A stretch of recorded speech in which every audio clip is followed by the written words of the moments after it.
Are you curious about bodies, pleasure, and possibilities? And what about curious about what others are up to on the planet when it comes to pleasure, sex, and play? Have you considered what pleasure can do for your life, your body, and your bank account? Do you know something magical, delightful, and out of this world orgasmic is not only possible for you, but totally available to you? If you're ready to be the magical, sexual, sexy beast you know you can be, and you just need the tools to get there, you're in the right place. Now, here's the host of The Pleasure Zone, sensual movement artist, relationship and sex alchemist, Milica Jelenic. Welcome to The Pleasure Zone, my sweet, sweet pleasure seekers. Tonight we're having a fun day, working with our own brains, getting things on track. It's all good. So for those of you who've never listened to this show before and you just walked in because you're like, hey, that's a cool title of a podcast, The Pleasure Zone. I wonder if they're going to talk about pleasure. Yep, we are going to talk about pleasure. And we're going to talk about brains actually today, because our brains have like the greatest pleasure zone of all times. It's actually a pleasure center called the nucleus accumbens, and it's like the sexiest part of our bodies.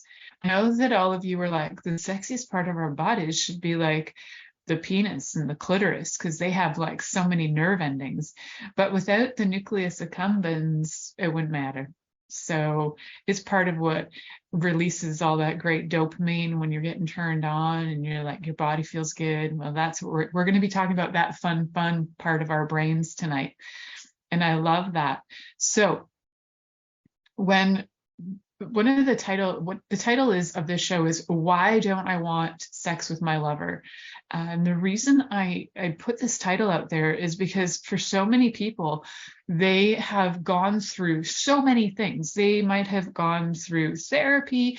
They might have gone through hormone testing. They might have gone through a seance and even gone through, and gotten like the demons removed from their bodies. Like, you never know. You might have literally done everything in the world. And you're like, but I love my lover. I love my spouse. I love my boyfriend or girlfriend or friend or whatever. You love them, but you're not feeling turned on by them, and you feel bad about it. And why is that? And like, if you're sitting there wondering, like, what's wrong with me that I am not turned on by my own lover? Well, tonight we're going to find out that it's that special part of your brain that could be part of the contributing factor to why you're not turned on by your lover, even though you love them, right? So sometimes the factor is that there's some, you could love them, but you're resenting them in the moment, and there's some unhealed issues. We'll get into some details on that for sure, about how that all affects your brain as well. So for those of you who are listening and have never heard of me before, my name is Milica Jelenic, and I work with bodies. One of my favorite things to do in the world is work with bodies to have them have more pleasure and more ease. And I do that through different modalities, whether it's through my holistic health practice or through sex and intimacy coaching, or a combination of both. My target is to get you to have a much happier life. And the main reason why I do this work is because I didn't have such a freaking happy life growing up. I grew up with a lot of like different traumas, and even into my 20s, I had some pretty intense traumas. So I looked for solutions, and what I bring to the table are solutions that I have not only studied, but the ones that I've taken into action and that I feel worked for me are the ones that I also bring to the table. So I do love doing research as well, and just offering you information, which is a lot of fun. A lot of my shows will also offer you different things like tools and different methods so that you can actually start to begin to heal yourself. Now, I don't always recommend that you do all of the process on your own. I didn't do all of the process on my own, and I still don't to this day. I have my coaches, I have my dear friends, I have my people that I can rely on. And I also have a lot of curiosity, so I'll find resources. If I don't happen to have a resource that I need, I will find a resource. So my thing is that if you're listening to this show, you're not only a pleasure seeker, you're also a seeker for something greater in your life. And probably if you read the description of this show, you were probably thinking, that's me. And I really want to know, why don't I want to have sex with my lover? Because I actually love my lover and I don't have any good reason for that. So what are my reasons? Oh, and I'm sure that for some of you, that you're looking around at some of your reasons and you're wondering, what are some of my reasons for not feeling attracted to my lover? Could it be that I don't love them anymore? Like, maybe I don't love them. Maybe I don't know how I feel about them. That's possible. The truth is, it's bigger and broader than that. It involves internal stressors and external stressors. So let's talk about some things first that could be some internal stressors. So some internal stressors are things that emotionally maybe we haven't dealt with. Like if you are constantly concerned about, say, loved ones who are sick or dying in hospital or something, and all your thoughts and all your energy is directed towards somebody who's very ill. It can even be a caregiver for somebody who's older or somebody even who's younger. It doesn't really matter the age of the person. It's that you're expending your energy on someone else all the time. And that's not a bad thing. It's probably what you need to do to help yourself feel good about, your choices and who you're with too. Like if you're looking after somebody because you love them, that's fantastic. It also does expend a lot of energy and it can be highly stressful. And being in an environment where you're always looking after people who are sick can also be really tough as well. So people who are in positions like nurses and doctors, they're in highly stressful positions. And if you're working even at a job where you're underpaid and overworked, that burnout can also create an issue. So burnout and stress are different. We've talked about that on this show before. Burnout is overworked, underappreciated, and stressed is where you're just on high all the time, like highly high. And stress can be the antidote to burnout. So so that was on another show. So feel free to go back and listen to that. So what are some other internal stressors? So when I look at my own personal life, I've had internal stressors of things where maybe I hadn't resolved some emotional issues that were even from childhood. So if I go all the way back into my childhood, some of my internal stressors that I had growing up were poverty. They were also poverty stumped me because that covered a lot of the basis. But so poverty, abandonment was another big issue. I always felt very abandoned. And I wasn't getting, and it wasn't the fault of my parents. They didn't really know. They weren't really able to fulfill my love language because people weren't using those words at the time. And a lot of parents still to this day don't really look at love languages as something that you also use with your children, use with your friends. It's not just about your lover. So knowing people's love languages is super helpful in being able to deliver their love language. Now, my parents were very mixed on my parents didn't live together either. So I was in a divorced home. So that was stressful for me. I was that kid who was at the doctor, like every time I'd go to visit my dad, I would need to go to the doctor. And I would have stomach cramps all the time. My stomach hurt, not just from the food I was eating that I really didn't want to eat, but I also was like, there was no choice. It was that or you don't eat. And so that was hard on my guts. And so physically it wasn't conducive, but also I could feel as like a super empathic kid, I could feel my dad's stress and I could feel all of this stuff he was going through and his sadness. I could feel my mom's as well, but my mom was able to find outlets and she was much more functional. She worked a hell of a lot more. and she was a lot more functional.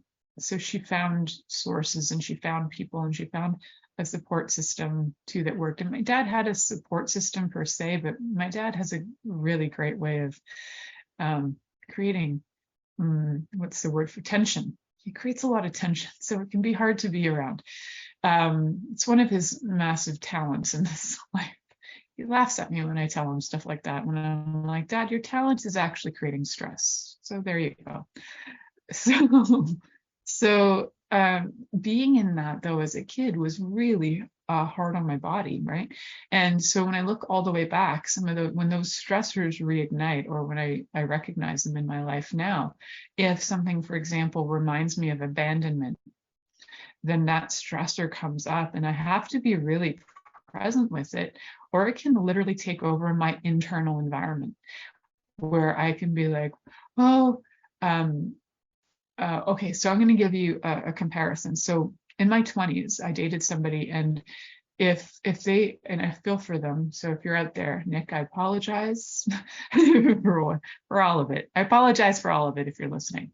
So I was not very kind to that particular boyfriend, and a lot of it was so much unresolved stuff with my own family and my own childhood, that I was feeling like everything, every fight would lead to, I thought every fight led to abandonment. I thought every fight led to breakups. I thought like, and the only way I knew how to relate to people was from what I had learned from my parents. And one was run away, which is what my mom would do, is do the runaway. And what my dad would do would be aggressively, at times very vocal. And so they had exactly the opposite styles of dealing with things. And I happened to take on both, which was tricky.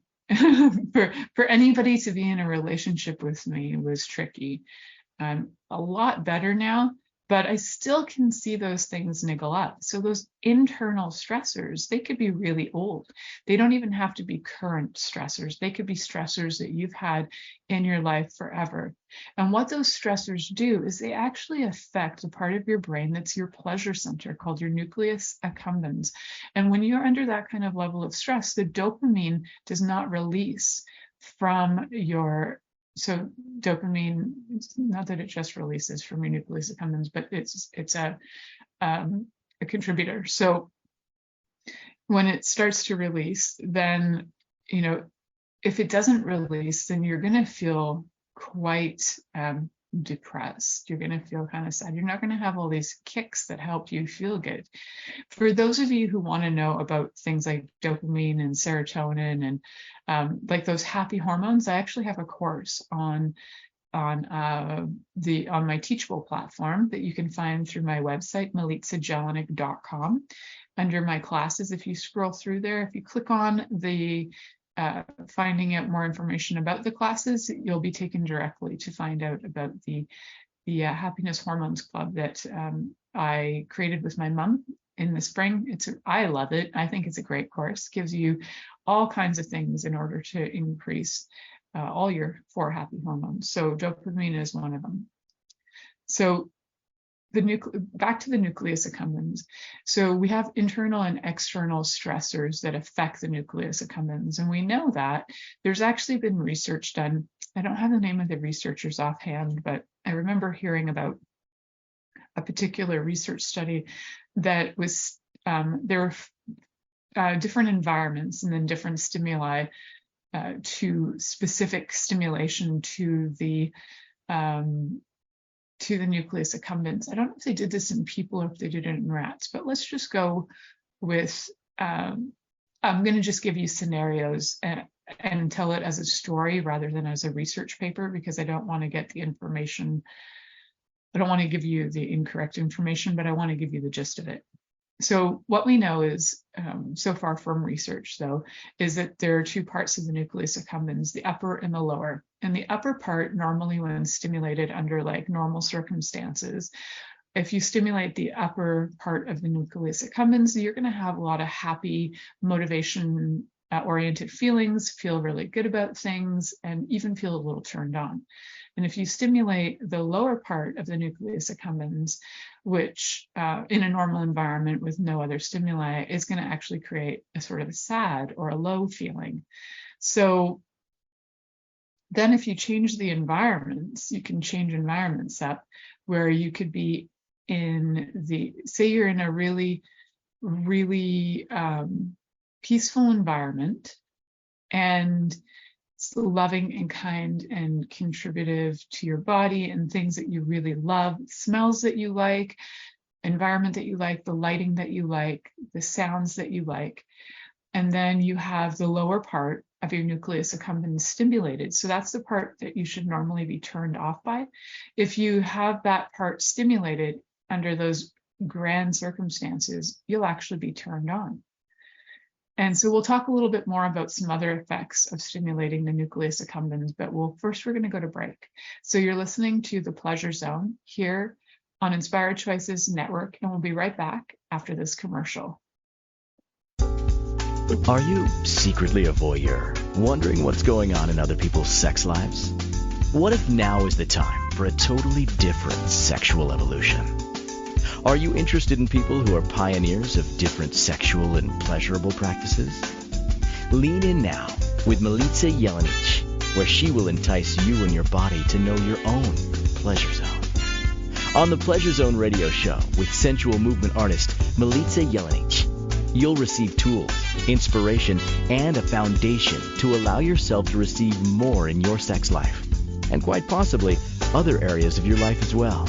Listen for The Pleasure Zone with Milica every Monday at 8 p.m. Eastern Time, 7 p.m. Central Time, 6 p.m. Mountain Time, and 5 p.m. Pacific Time on InspiredChoicesNetwork.com.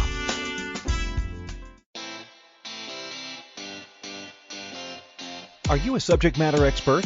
Are you here to share your expertise with an audience waiting to hear from you in only the way you can deliver? Are you ready to have your voice amplified across the airwaves? Inspired Choices Network has a global radio platform streaming to millions of people across the world. Professionally produced and supported by an accomplished team every step of the way, you can broadcast from anywhere in the world, knowing your voice matters, and we ensure it is delivered with ease and efficiency. Eager to hear your message, the world awaits. Contact us today to become an Inspired Choices Network radio host. Email becomeahost@inspiredchoicesnetwork.com. This is The Pleasure Zone with sensual movement artist Milica Jelenic. To participate in the program today, join our live studio audience in our chat room at InspiredChoicesNetwork.com. You can also make the choice to ask or comment by email, info@milicajelenic.com. Now, back to the program. Welcome back, my sweet pleasure seekers. Tonight we're talking about your sexy, sexy brain and why is it that you might not be turned on by your lover. I know I went into a bit of a story earlier about internal stressors, and that is because they have a major factor in why you might be not turned on by your lover. So taking stock and starting to understand what some of your internal stressors are. Now, I mentioned internal stressors of my own from my past, and that might trigger some reminders for you, some that you might still have lying around if you've never really looked at them. Or, some other stressors could even include things like poverty is definitely a stressor. So even it could be a current thing where you might be stressed about finances, you might be stressed, which is really high for people these days.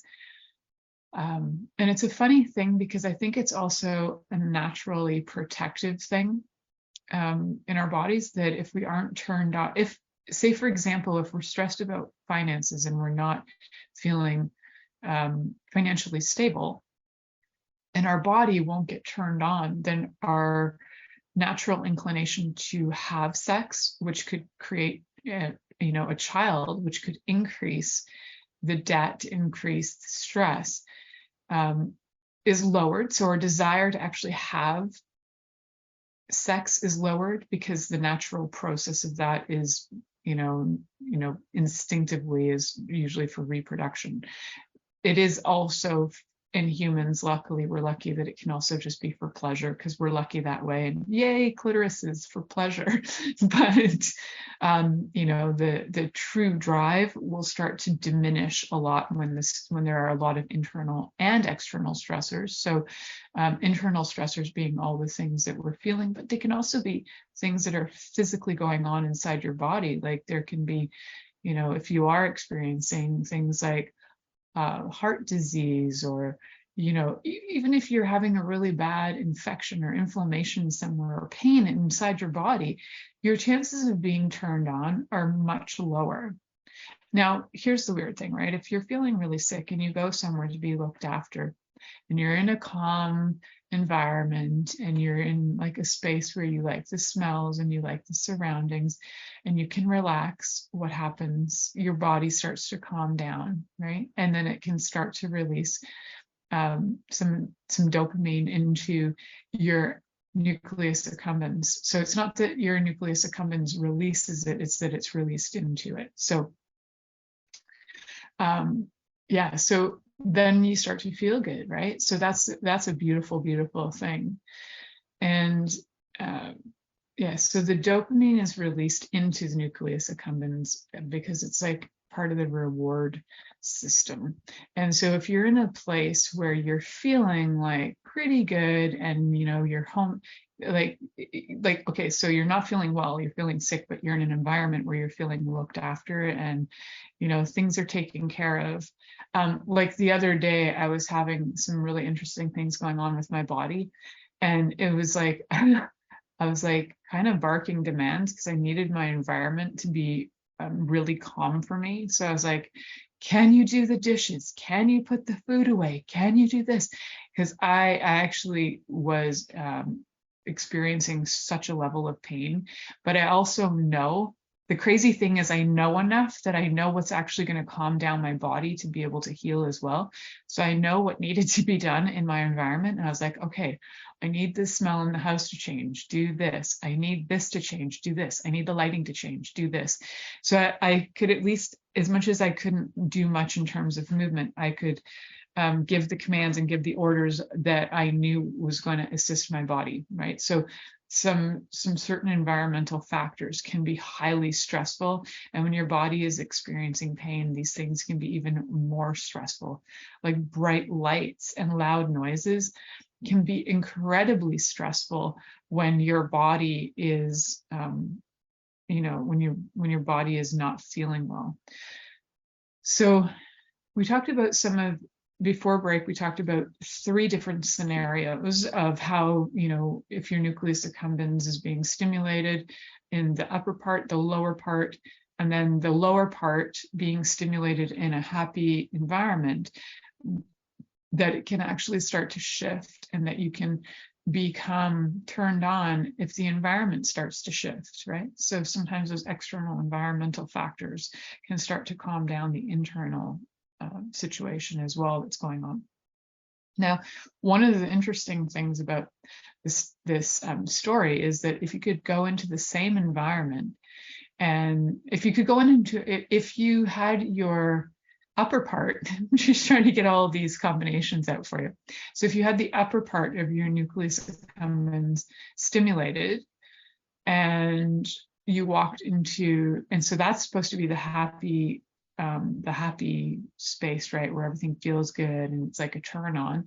But if you have that stimulated, and you walk into a highly obnoxious space where loud noises, lights flashing, colors, crazy things going off, smells that are really intrusive, and all of your senses are being overly stimulated, it doesn't matter how much your upper part of your nucleus accumbens is being stimulated, you are not going to be able to get aroused.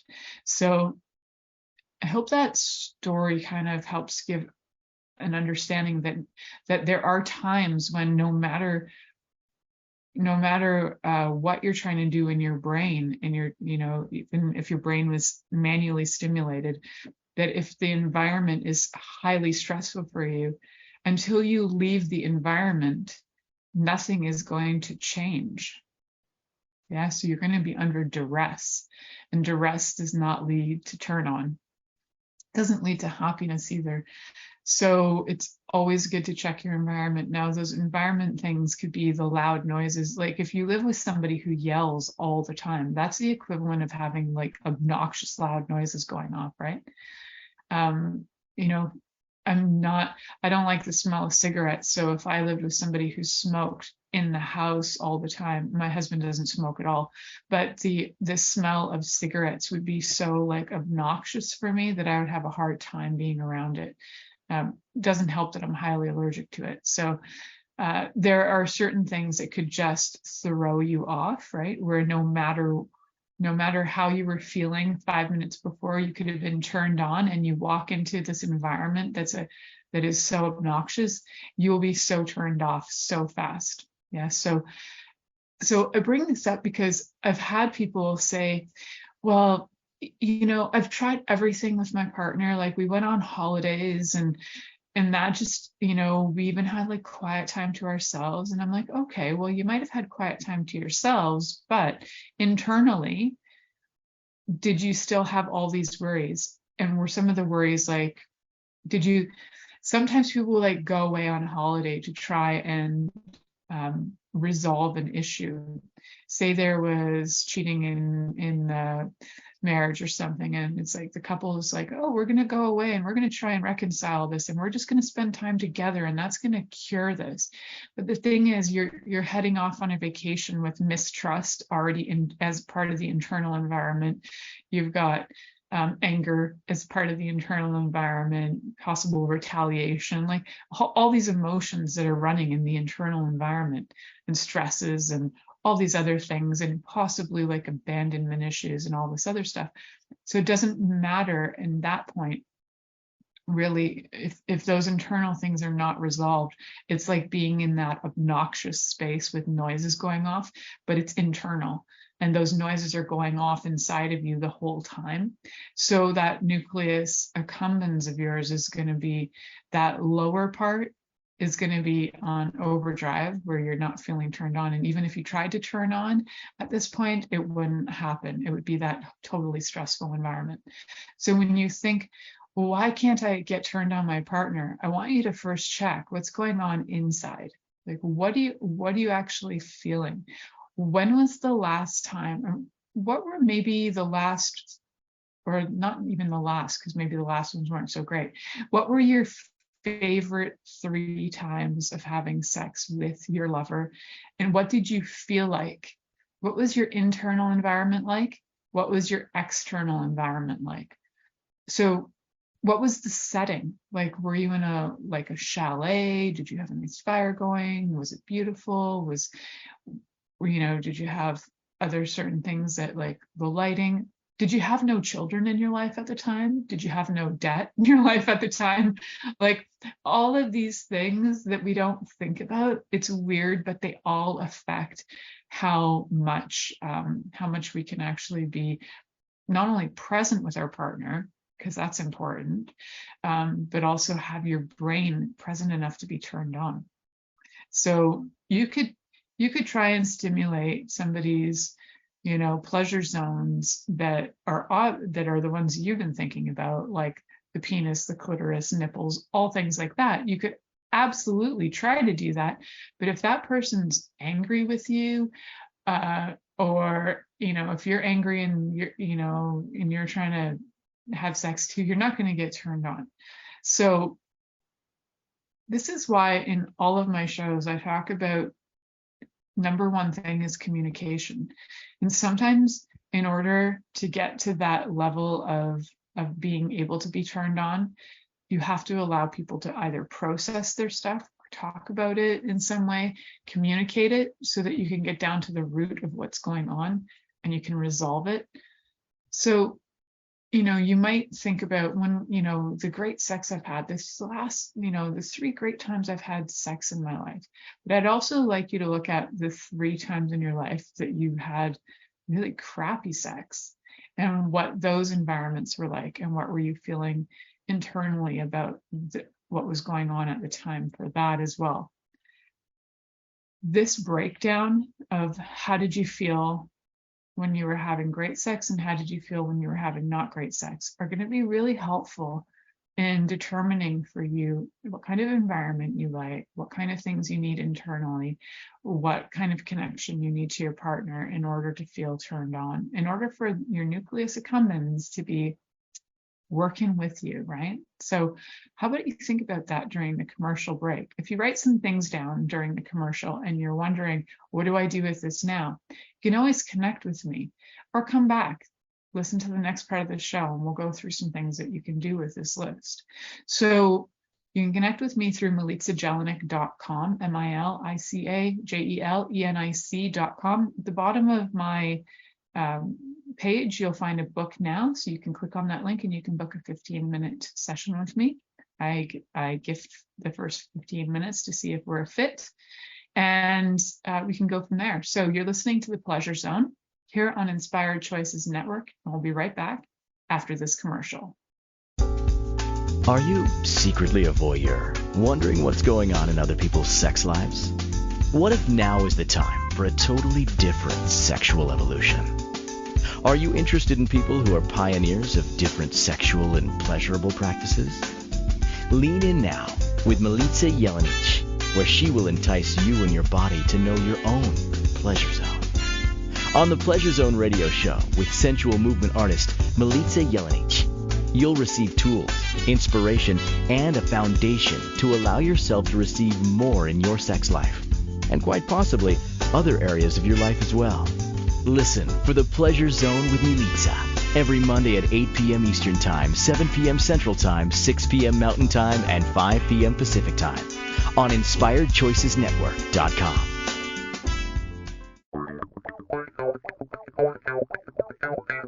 Interested in masturbating for money, copulating for consciousness, and pleasuring on purpose? 21 Days of Sexual Magicism with sensual movement artist Milica Jelenic is an exploration of tools, processes, and actions that you can use to create more for your life, your body, your money inflows, and so much more. Graduated learning for all levels of interest. Learn at your own pace via video classes or join the yearly live class. Take a peek at www.milicajelenic.com.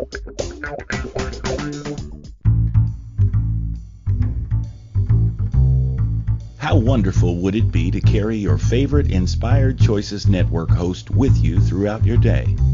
Well, now you can. Inspired Choices Network now has its very own mobile app. Our free app offers live streaming shows, along with thousands of podcasts and TV episodes. Our shows cover a wide variety of topics. Whether you're waking up with us, carrying us through the day, and taking us to bed with you, we're always here for you to enjoy. We're easy to find. Just search for Inspired Choices Network in the Apple App Store or Google Play Store. This is The Pleasure Zone with sensual movement artist Milica Jelenic. To participate in the program today, join our live studio audience in our chat room at InspiredChoicesNetwork.com. You can also make the choice to ask or comment by email, info@milicajelenic.com. Now, back to the program. Welcome, my sweet pleasure seekers. Tonight we're talking about why am I not interested in having sex with my lover? Why am I not feeling that? And you might have had your hormones checked and they're like, your hormones are normal. You might have gone to a sex therapist, or maybe not. You might have gone to a sex therapist and they might not have considered or thought of talking to you about your internal and external environments and how that's stimulating your nucleus accumbens, but they probably have. So if you've had your hormones checked and that did not make any sense as to why you're turned off, definitely speak with somebody who's either a sex and intimacy coach like myself, or speak with somebody who is a sexologist, or anybody who's in the field of sex and intimacy as a professional. Will be able to give you information about this so that you can get down and understand what is going on. You know, before break, I asked you to think about 3 different scenarios of sex that you really enjoyed, and 3 different scenarios of sex that you really didn't enjoy. And in that sort of self-discovery, you can probably start to see that there are some commonalities in the context of the different things that you like. So context is interesting, because it could be, I'll give you an example.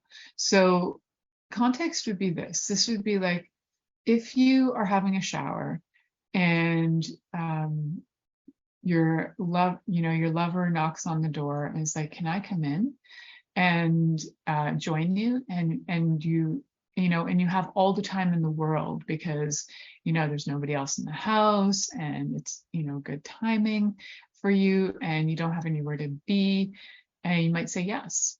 But you could be in the shower and trying to get 4 kids ready for school, trying to get food made, trying to get everything done, and all you need to do is like wash your bits and get going. And your lover is trying to come in and have a shower with you. You might be like, for real, you think now's the time? So you can see that it's both shower incidences, and both are asking for intimacy and possible intimacy in the shower, but the context of the scenario is different, right?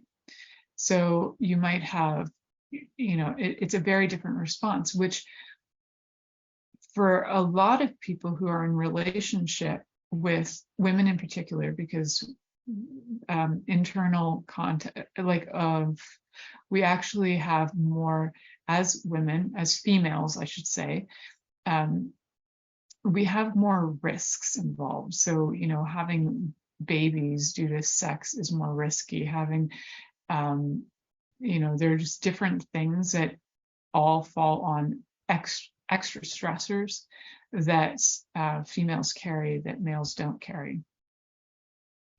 And I don't have any research for intersex on that, but if you happen to be intersex but you have dominant female genitalia, then you might also have some kind of concern about pregnancy as well. So, but you might have other concerns too about just in general, because there isn't a lot of information out about intersex in general. So that's a whole other side note. But context, let's talk about context.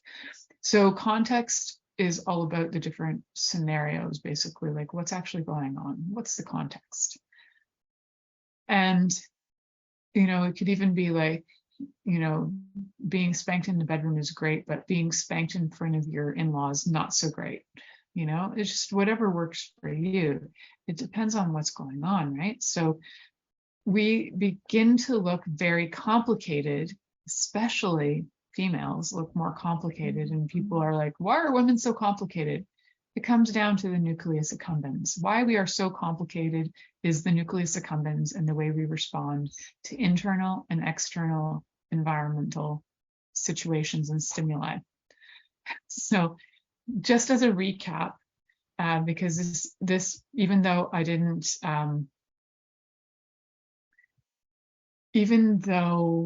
I kind of just went through the parts of the brain, and I didn't write this in the description that I was going to be talking about the brain.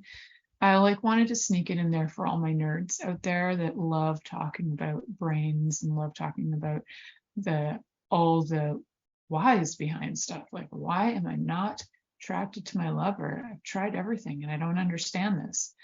So looking at those, let's just recap, those different parts of the brain and the stimuli. So if you stimulate the top part of your nucleus accumbens, it'll get you curious. It'll have you have approach behaviors. It'll get you intrigued and interested. If you have the bottom part of your nucleus accumbens stimulated in a neutral, these are both in neutral environments, then you'll probably feel avoidant. So either approach or avoidant. So top part is approach, bottom part is avoidant. Yeah. And so now we're going to do a recap of, if the bottom nucleus accumbens is stimulated in a safe environment, a super safe environment that's actually an environment that's enticing, loving, caring, kind, you'll actually start to feel comfortable again. You might even feel over time aroused somewhat, because there are less stressors.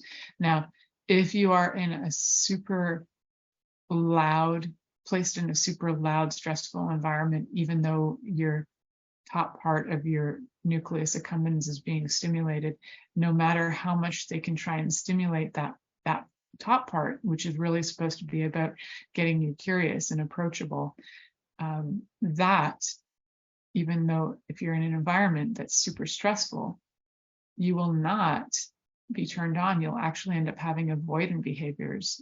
So you'll actually end up giving results as if your bottom nucleus accumbens is being stimulated. Right? So what this tells us is that essentially that sensation, in our bodies and how we feel, is very context dependent. It depends on the different situations, it depends on the environment, and it depends on internally what's going on as well. It also tells us that essentially anything can turn you on, because if you can have that bottom part of your nucleus accumbens be stimulated, which is supposed to create an avoidant behavior.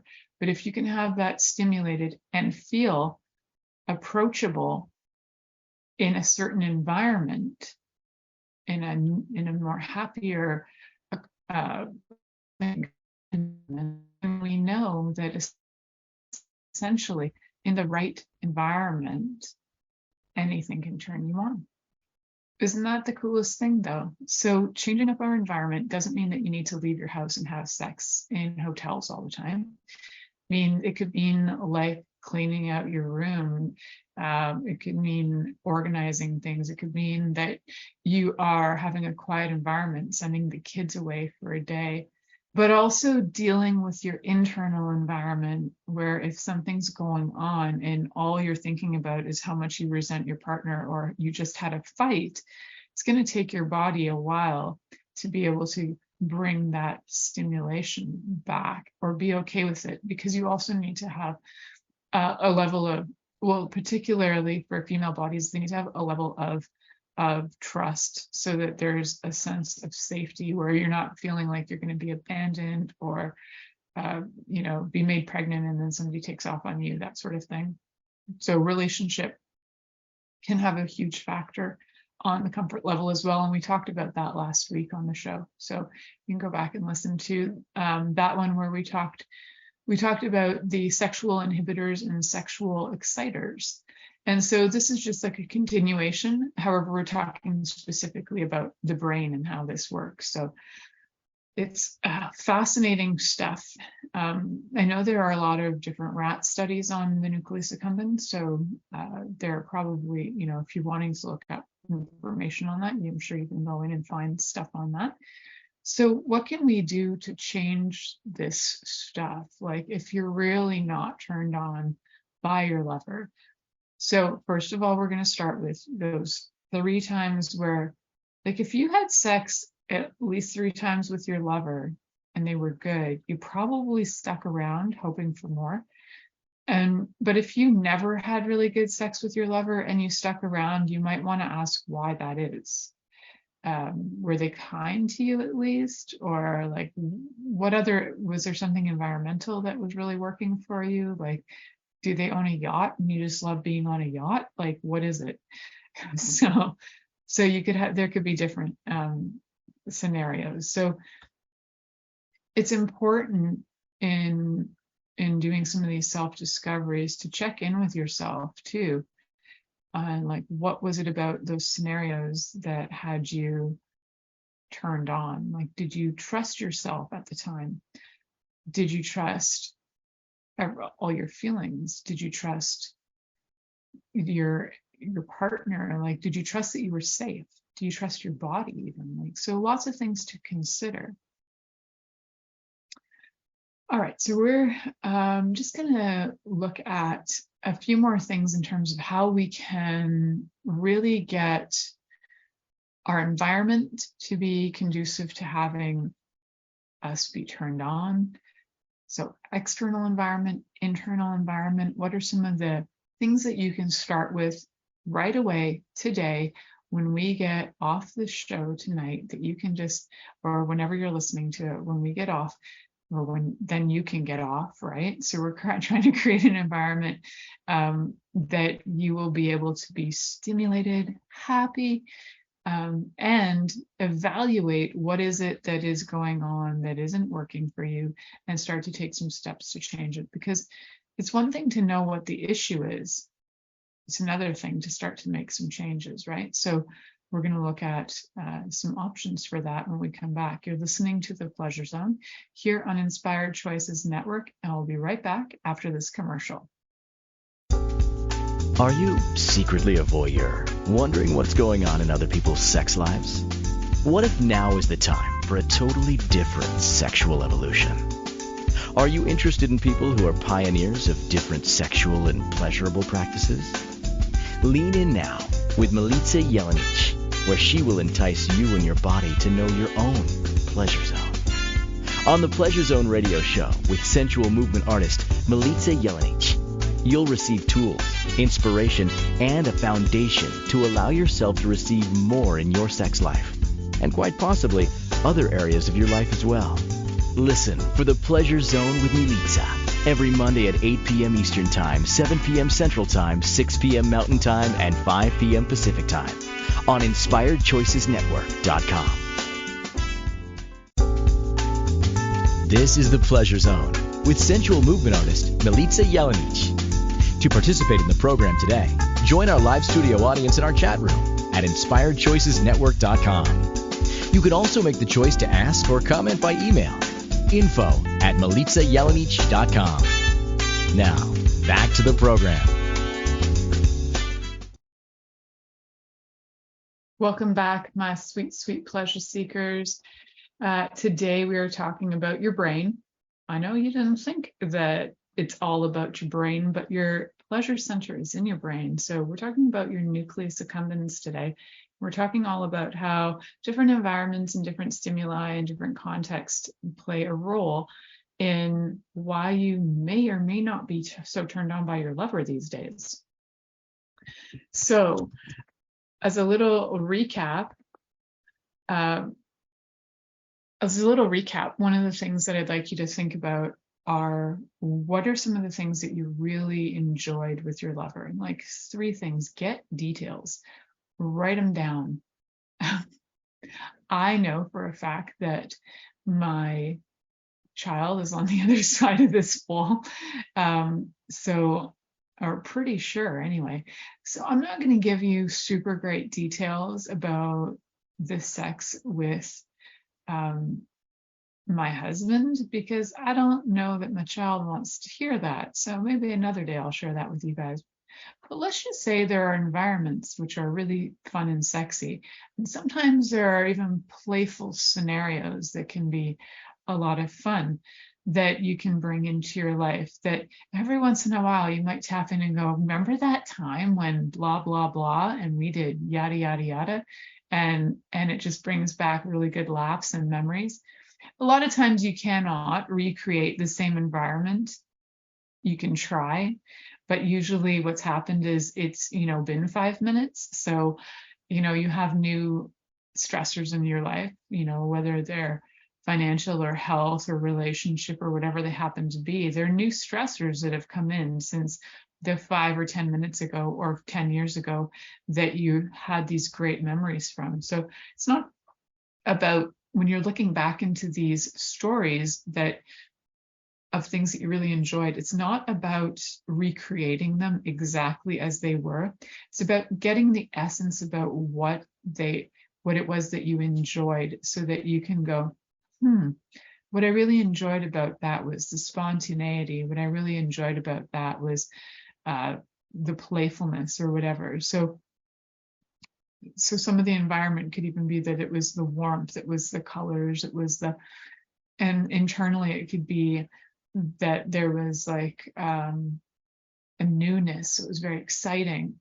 So all those things can play a role, right? And when you've been with somebody 10 years, trying to have the newness you'll need to create something different in order to have that newness. So that's when things like checking out my do's, don'ts, and maybes list can come in handy, which you can also get on my website at milicajelenic.com. So MILICAJELENIC.com. You can also get it on the Inspired Choices Network under my host page, and so under the Pleasure Zone, and you can get that, and you can go through some of those things and just see, like, what would you like to try? Maybe there's some new ideas on there. It's a pretty vanilla list. I kept it vanilla because it's like an entry level to understand what you like and don't like, but it might give you some ideas of things to try so that you can have some newness brought back into your life. Or brought into your life. So you don't want to necessarily recreate the old, because you can't. But what you can do is you can take some of the essence of those things and bring it forward. So playfulness, for example, might be part of it. Part of it might be exploration. I'm trying to like just summarize for me what they would be. And then scenarios of sex that I didn't like. Might be something like lack of connection, rushed, blah, blah, blah, blah, blah. So there might be some other things to talk about, or it could be like fear of being caught or something like that. So it could be anything like that. Could also be like, just like, if I look really far back, it was like disconnection from myself. But you can go with what you liked with the partner that you're with, but you can also go with what you liked in general, like if you want to get a summary in general of your life. But when you're trying to do this with a partner, try and stick with your own partner so that you know and remember what it is that you liked with them. And then when you're looking back on what you didn't like, you might not have any times that you didn't necessarily not like sex with your partner, but you just might have had some blah moments or some super stresses going on where you weren't turned on. So it might not have been bad sex, it just might have been lack of interest. So you can look at that. You might have had bad sex in the past, so you can write down what it was in detail about what was bad about that, for sure. Because that stuff could still be lingering too. If it was really bad and it was like abusive, then that stuff could still be haunting you to this day, where it would be having your body run trauma scenarios all the time, which is something that in order to move into the future and have more pleasure, you need to get those things out of your body. Otherwise, it's like being in that super loud environment of like noises and lights flashing and things going off where you're constantly being bombarded. Trauma is like that, but it's internal. It's like an internal bombardment. So until your body can release that, and there's lots of different methods on changing that and releasing it. Different breathing methods, movement methods, mind methods as well, like mindset methods. So homeopathics, there's many different ways to start to shift out traumas, and it's necessary in order to move forward. So if you have had traumas, then definitely that needs to be healed in order for you to move forward. And it might not even be that it has to do with your current lover. It could be old stuff that's coming up to be healed, and they might have triggered it. They might have touched you in some way that reminded you of some time when some pervert decided that they were going to molest you, and then your body remembers that, and all it can do now is have that memory connected to your partner now because they touched you in the same way. So bodies have crazy memory, and even if you don't remember it consciously, it can sometimes get triggered. So it needs to be brought up and healed. And if you need assistance with that, if you need to understand how to let that go, hope you'll connect with me or connect with somebody else that you feel comfortable with if it's not me, so that you can move forward in life. And in order to connect with me, find me through milicajelenic.com. That's MILICAJELENIC.com. The chances are you actually love your lover because you're still there, but you just need to have your brain stimulated differently. Thank you for listening to The Pleasure Zone with sensual movement artist Milica Jelenic. The Pleasure Zone returns next Monday at 8 p.m. Eastern, 7 p.m. Central, 6 p.m. Mountain, and 5 p.m. Pacific on InspiredChoicesNetwork.com. We hope you'll join us. Until then, have the best week of your life by choosing to be turned on and tuned in to your body.